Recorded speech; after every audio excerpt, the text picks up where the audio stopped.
توی این ویدیو قراره 7 مهارت مهم و حیاتی بهت بگم که نحوه زندگی، کار و پول درآوردن ما رو توی 50 سال آینده به کل عوض میکنه. تو سال 2025 همه چیز قراره تغییر بکنه. کارخونه‌های عظیم هوش مصنوعی دارن با سرعت نور ساخته میشن. میلیاردها دلار بودجه از طرف دولت‌ها تزریق میشه و میلیاردها هوش مصنوعی پشت سر هم ظاهر میشه. بهترین قسمت این ماجرا اینه که تو هم میتونی سهم خودتو از این عصر هوش مصنوعی برداری. هوش مصنوعی اومده کل بازی رو دستش بگیره.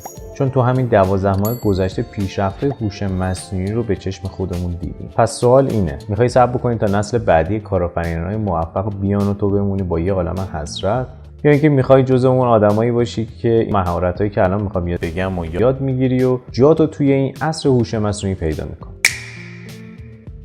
ما تا الان تو جامعه زندگی میکردیم که برای پول درآوردن باید تخصص خاصی می‌داشتیم. مثلا مامانا همیشه آرزو داشتن بچه‌شون دکتر بشه، مهندس بشه، کاسب بشه یا حالا هر چیز. ولی الان دقیقاً داریم وارد یه تغییر ساختار بنیادی میشیم. هر روز ابزارهای جدید هوش مصنوعی بیرون میاد که بهتر از حرفه‌ای‌ترین‌های هر حوزه‌ای کار میکنن. ابزاری داریم که قراردادها رو بهتر از وکیلا می‌نویسن. ابزارهایی داریم که جراحی‌های حساس رو دقیق‌تر از جراحای خبره انجام میدن. حتی بچه‌های 13 ساله که با صفر دانش کدنویسی دارن تو چند دقیقه اپلیکیشن‌های کامل و آنلاین می‌سازن. و اینا فقط چند تا مثال ساده بود. تقریبا تمام صنایع و مشاغل دارن تحت تاثیر این انقلاب قرار میگیرن. پس سوال اصلی این نیستش که آیا هوش مصنوعی وارد صنایع تو هم میشه یا نه. سوال اصلی اینه که کی این اتفاق میفته. تو قبل از همه وارد این موج میشی تا سودشو ببری یا اینکه جا میمونی. شاید شنیده باشی که میگن هوش مصنوعی جای تو رو نمیگیره و یه ابزار و غیره، ولی کسی جای تو رو میگیره که بلد باشه از هوش مصنوعی استفاده بکنه. و این موضوع همیشه در طول تاریخ بشریت وجود داشته. نظریه تکامل میگه اونایی باقی میمونن که بلد باشن خودشون رو با محیط جدید وقف بدن. الان هم یه نگاه مدرن از همون موضوعه، یا میشی دایناسوری که منقرض شده یا لاک‌پشتی که قرنها با هر شرایطی دووم آورده. ما الان دقیقاً سر دوراهی وایسادیم، یا تغییر رو میپذیری و جزء آینده میشی یا در معرض منسوخ شدن قرار میگیری. حالا قبل از اینکه بگی من آدم فنی نیستم و از این چیزا سر در نمیارم، یه تصویر کلی برات میکشم. توی خونه نشستی، با لباس تو خونه راحت نشستی، روزی 4 ساعت داری کار میکنی، 10 برابر بیشتر از قبل داری کار انجام میدی، کیفیت کارت خیلی بهتره و حتی میتونی تو تایم استراحتت با خانواده‌ات وقت بگذرونی و لذت ببری. بعد رئیست بهت زنگ میزنه، بهت پیشنهاد حقوق 10 برابری میده واسه یه پست جدید. اما تو بهش میگی که خب من باید فکر بکنم، چون حس میکنی که الان خودت با همین مهارت‌هایی که داری بیشتر از اون درآمدی که بهت پیشنهاد شده میتونی در بیاری. و این دیگه یک رویای علمی تخیلی نیست، این داره همین امروز اتفاق میفته. فقط کافیه 7 مهارت هوش مصنوعی که امروز میخوام بهت یاد بدم رو کامل یاد بگیری. بزن بریم. مهارت شماره 1، مادر همه مهارت‌ها توی هوش مصنوعی، پرامپت نویسی یا مهندسی پرامپت. هیچ کدوم از مهارت‌های دیگه‌ای که در موردشون صحبت می‌کنیم بدون این یکی کار نمی‌کنه. فرض کن که یه مدیر شرکت نرم افزاری هستی، 10 تا کارمند توی تیمت داری، طراح داری، برنامه‌نویس داری، مارکتر داری و همه اینا باید وظیفه‌شون رو درست انجام بدن تا پروژه جلو بره. اگه بلد نباشی چطور باهاشون درست ارتباط برقرار بکنی، کل سیستم به هم میریزه. حالا بگذریم از اینکه امروز اون آدما میتونن ابزارهای هوش مصنوعی باشن، اون اصلا در نظر نمیگیریم، اما یه چیزی عوض نشده. اینکه بلد نباشی چجوری چیزی ازشون بخوای، نمیتونی نتیجه درست بگیری.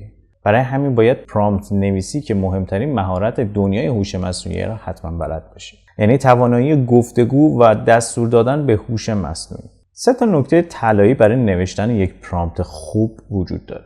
1. نقش یا رول. به هوش مصنوعی نقش بده. مثلا تو یه استراتژیست مارکتینگ هستی با 5 سال سابقه در طراحی لندینگ پیج. نکته دوم، هدف دادن یا گول دادن توی پرامپت. با هر تجربه‌ای بدون هدف نمیشه به جایی رسید. به صورت مثال میخوام نرخ تبدیل لندینگ پیج رو با کمک کپی رایتینگ افزایش بدم. و نکته سوم، دستورالعمل مشخص یا اینستراکشن. دقیقاً بگو چی میخوای. لطفاً ساختار کلی صفحه رو با بخش‌های مختلفش جدا کن. مزایا رو هم به صورت بولت پوینت برام بنویس. هرچی دقیق تر باشیم، خروجی هم دقیق تر خواهد بود. اما این نکته هم در نظر بگیر که اگه پرامپت خوب نمی‌نویسیم چی بهتر از این که از خود هوش مصنوعی بخوای که یه پرامپت نویس خوب باشه برات. به صورت مثال بهش میگم که شما یک پرامپت انجینیر با 10 سال سابقه هستی، لطفاً پرامپتی برام بنویس که ساختار یک لندینگ پیج رو بر اساس بهترین روش‌های روز بسازه. حالا مراحل دقیق و حرفه‌ای این روش رو با هم دیگه انجام بده. تعریف نقش برای چت جی پی تی. به صورت مثال تو نقش یک مشاور برندینگ دیجیتال و بازاریابی استراتژیک رو داری.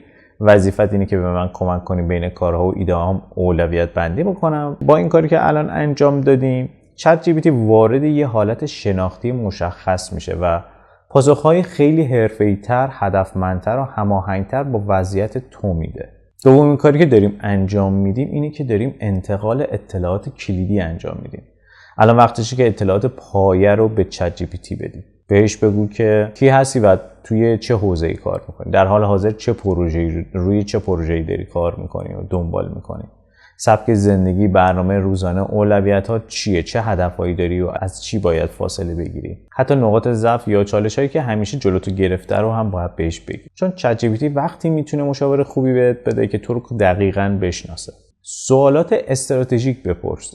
وقتی این اطلاعاتو دادی، حالا میتونی ازش سوال بپرسی که واقعا به ذهن و مسیر کاریت جهت بده. مثلا الان مهمترین کاری که باید انجام بدم چیه؟ بین این سه تا پروژه کدوم بازدهی بیشتری داره؟ کدوم ایده ارزش وقت گذاشتن داره؟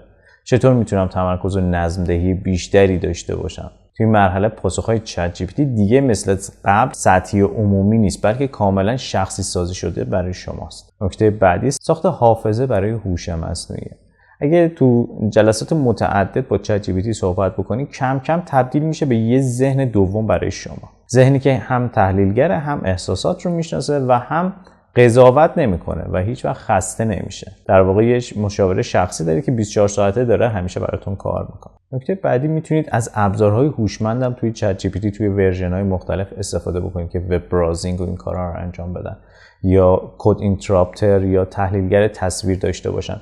میتونی ازش بخوای که تحلیل بازار رو انجام بده، جدول و نمودار برات طراحی بکنه، مدل کسب و کارهای اختصاصی بر اساس داده‌های واقعی بهت پیشنهاد بده. و این دقیقاً عین یه تیم کامله که کنارته و فقط توی یه پنجره چته که میتونی باش ارتباط برقرار بکنی. و نکته آخر، مرور هفتگی و گرفتن بازخورد. هر هفته فقط کافیه بهش بگی که یه بررسی کلی از این هفته کاری من انجام بده و بگو چی خوب بوده، چی باید اصلاح بشه، چطور میتونم هفته بعد بهتر کار بکنم. این کار باعث میشه مسیرت هموارتر، ذهنت مرتبتر و رشدت سریعتر بشه. تا اینجا مهمترین مهارتی که باید یاد بگیرید و نکات مهمش رو گفتیم. 6 مهارت بعدی که باید در موردشون صحبت بکنیم تا یاد بگیریم.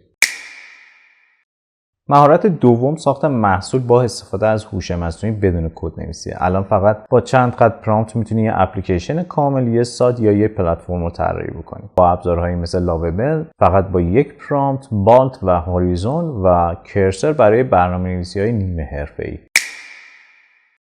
مهارت سوم، نوشتن یک متن متقاعد کننده با کمک هوش مصنوعی.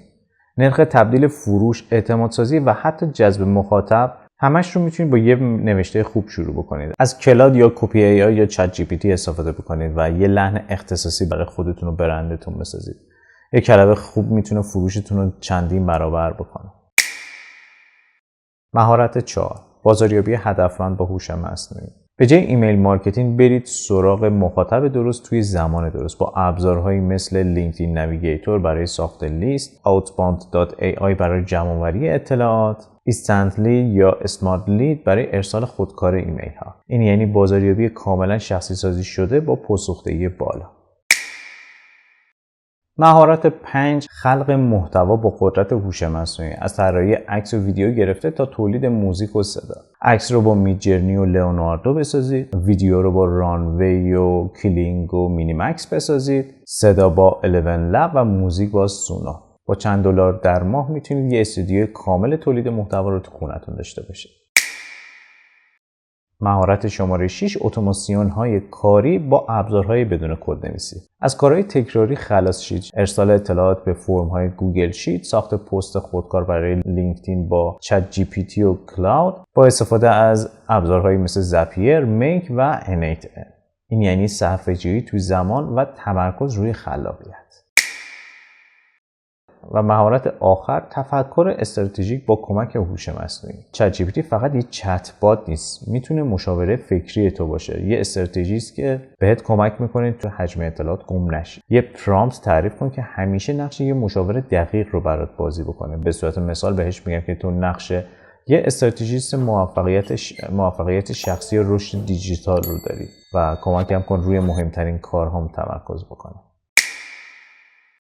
این بود 7 مهارتی که توی عصر هوش مصنوعی باید یاد بگیریم. هر کدوم از این مهارت‌ها یه ابرقدرتن که همشون در کنار هم یاد بگیریم یه ارتش دیجیتالی داریم که برامون داره کار میکنه. تو فقط باید تصمیم بگیری که هوش مصنوعی رو وارد کسب و کار خودت بکنی و جز اولین کسایی باشی که داره از مدل‌های هوش مصنوعی توی کسب و کارش استفاده میکنه. اگه دوست داری شروع بکنی و نمیدونی از کجا، کامنت بذار و بهم بگو که در مورد کسب و کارت برام بنویس و بگو که چطور میتونم از هوش مصنوعی توی این کسب و کارم استفاده بکنم. امیدوارم که از این ویدیو استفاده کرده باشی. تا ویدیوی بعد، خدا نگهدار.